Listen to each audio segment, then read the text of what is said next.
Hi guys, welcome back to my channel, G Vlogs. So, kasama ko sa Mr. G. Mr. G, say hi muna. Hi guys. Busy siya. So guys, nandito kami ngayon sa airport of Loban. Waiting sa aking flight papunta sa Cebu at 12:25. So, pumunta si Mr. G kagabi. Galing pa siya ng Paranas summer kasi nag-assessment. So, thank you for coming. Thank you. Busy siya kakapon. So, dyan lang kayo guys. Update ko kayo later. Thank you. Okay guys. Sasakay na tayo. Let's go. Direct ng araw. Pilipinas.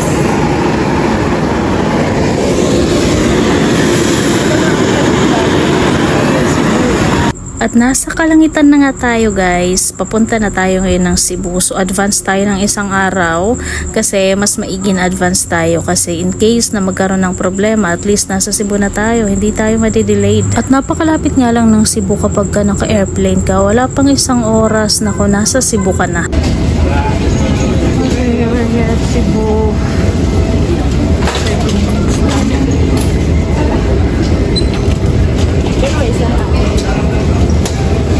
Kunin natin yung let's go.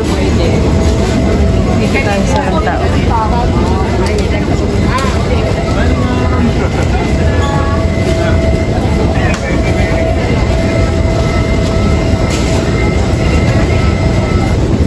It's here.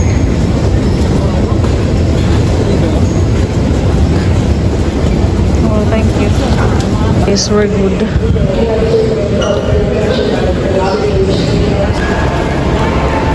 Christmas tree sila guys. Guys.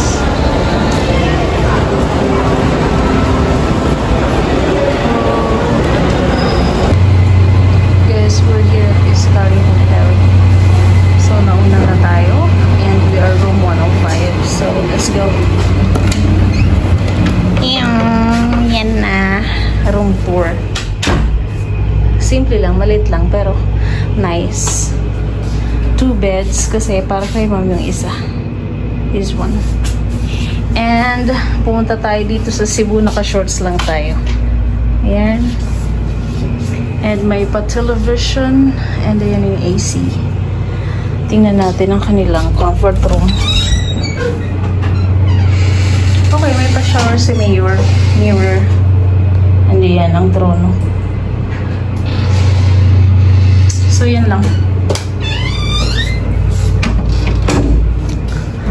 Magre-relax muna tayo, guys. Ayan. Balikan ko kayo later, ha? Relax muna tayo. And i-charge ko yung phone ko. So, let's go. Guys, lumabas ako kasi kumain ako sa Jollibee. Diyan ako nag-stay. Kami pala sa Scario Central Hotel. Dito lang yung Jollibee. And this is the Capitol Square. Gandang location ng place. May Jollibee, may McDo, pero prefer ko at Jollibee. So, balik na ako, tatawid ako. Walang pedestrian lane. So, timing lang. So, balik ako guys. Yan lang kayo. At nung kinagabihan nga, lumabas na naman kami. Ngayon kasama ko na si Ma'am Ruby. Nauna lang talaga akong pumunta sa Cebu. Lumabas kami kasi naghahanap kami ng makakainan namin. Gusto namin yung pungko ba. Naghahanap kami ng mga nagba-barbecue. Yung parang ganun kasi uso daw yun dito sa Cebu. Pero hindi barbecue yung nakita namin kundi mall. Ayan, pumasok kami dito, tingin-tingin at bumili din si Ma'am. At alas 3 pa lang nasa airport na kami kasi maagang flight namin. Tapos na kami mag-check-in. Pati yung mga kasama namin. Next is immigration. Yes, naman si ate anak ko. Mag-check-in pa lang. Let's go. Google ba ka naman? Guys, basta tayo. Google ba yung pinakwan eh? Tapos na. Dapat ngayon maglilinakat ka ngayon. Tapos ng mga kaba. Kaya magre-retouch na.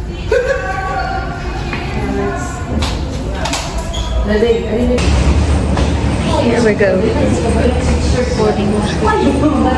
At sa wakas, matapos ang ating matinding pinagdaanan sa immigration, papasok na tayo sa aircraft natin.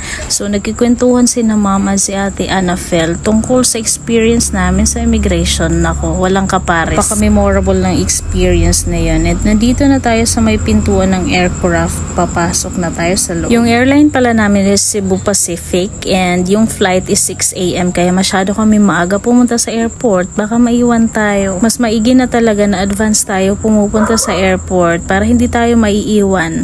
Ina-advise talaga namin na 4 hours before yung flight dapat nasa airport ka na. Siguro magtatanong yung iba, bakit 4 hours before yung flight nasa airport ka na? Kasi in case magka-problema, at least malaki-laki pa yung time. Hindi ka parang mararattle ba? So makakapag-isip ka pa at mapoprovide mo pa yung kulang ng mga documents mo. At nandito na nga tayo sa ating destination. Nandito na tayo ngayon sa Hong Kong. Welcome to Hong Kong,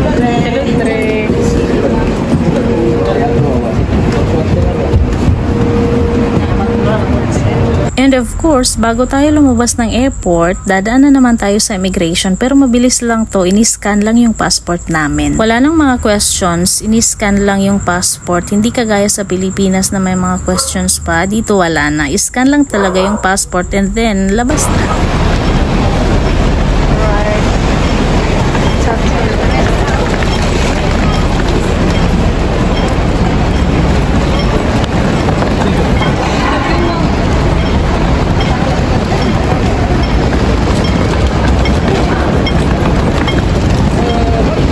Hinihintay na namin ngayon yung bus na susundo sa amin, guys. Ang ganda ng car na yan. Pili na lang. At ayan na, nagsimula na ang ating journey. Nako guys, may nawala pa, may naiwan sa loob ng airport, binalikan pa namin. Dapat talaga mindful tayo sa ating mga kasama kasi mahirap dito. Hindi siya kagaya sa Pilipinas na pwede mong tawagan yung number. Dito kasi hindi pwede. Buti sana kung naka-wifi, kaso senior yung naiwan eh. Napahiwalay siya sa amin kasi bumili siya ng pagkain. Akala niya nandun pa kami, kaya nawala siya. Anyways, pakinggan muna natin ang tour guide namin. Okay, now we are crossing this bridge. We call the Chiang Mai Bridge. This bridge opened in 1997, same as our airport, opened in 1997. The total length is 2.2 kilometers long, and this is a double-decker bridge. We are running on the upper decker. The lower decker is for rail. Now, Mr. Lee, Lee Ka-sing, Lee Ka-chang. Mr. Lee is the #1 rich people in Hong Kong. Okay. It's my uncle. It's your uncle. Yeah. Okay. Should I ask him to come to the hotel?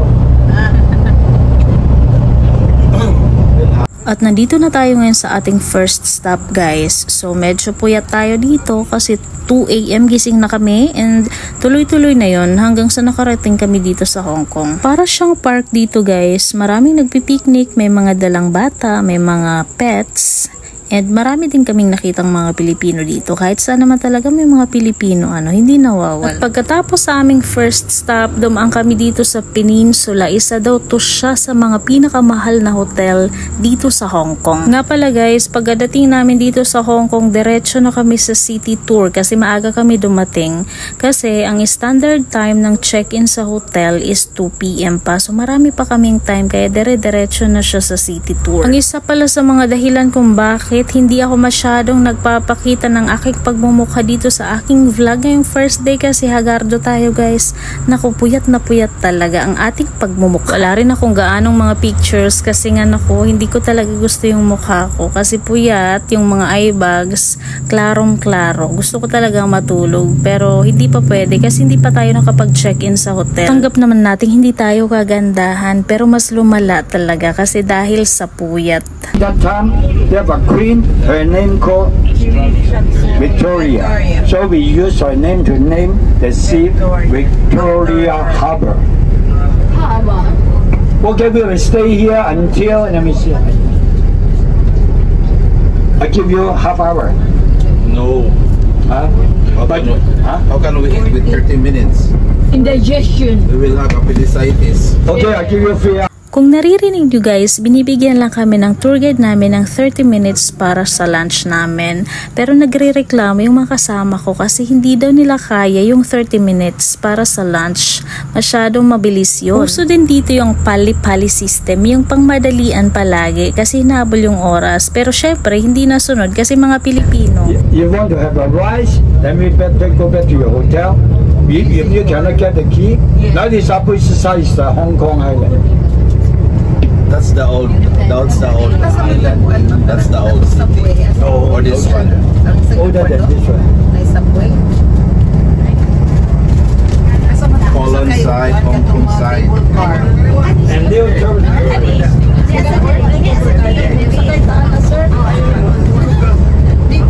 Ay, basically, yeah, China.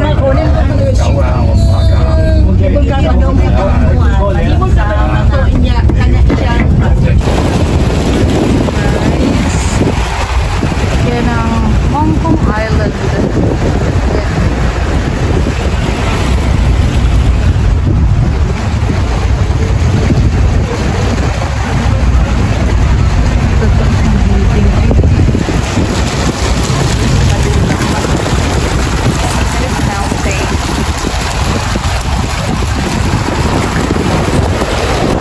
And may ano dito, halaman. Parang plastic pero ano yan.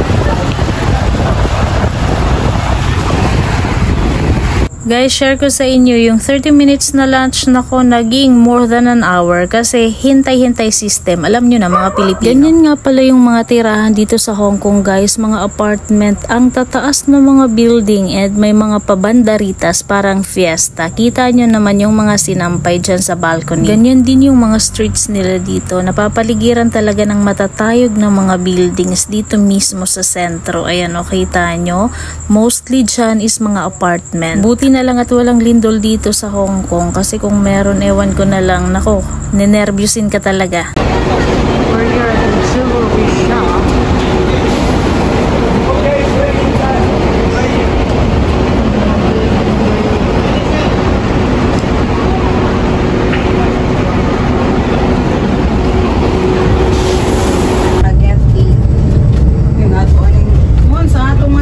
Now this is your hotel. This is your hotel. The old structure.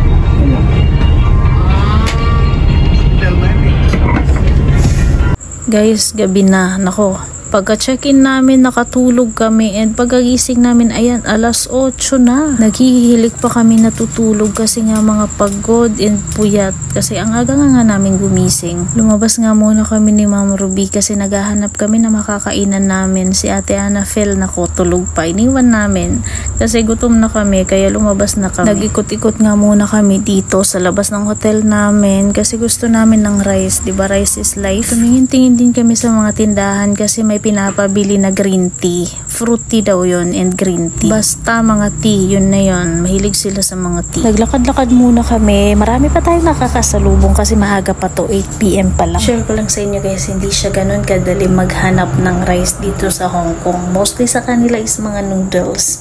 Kaya medyo natagalan kaming mag-ikot-ikot kakahanap ng rice. Nakakita kami dito ng McDonald's pero syempre iba siya. Hindi siya kagaya sa Pilipinas. Burgers and chicken lang yung kanila.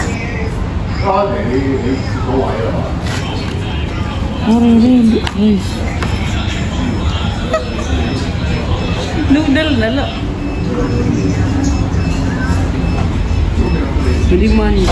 Naghahanap nga talaga kami ng rice kasi nako, gutom na kami, kailangan namin ng power. Buti na lang dito mismo sa loob ng hotel namin, may department store, may kainan. Dito na kami kumain, bumalik din kami kasi dito may rice pala. So napalayo pa kami, nandito lang pala. Okay, nandito na atin.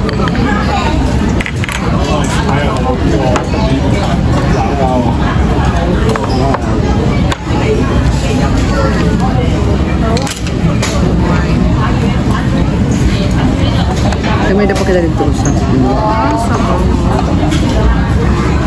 Ano yun mo? Seaweed? Rice.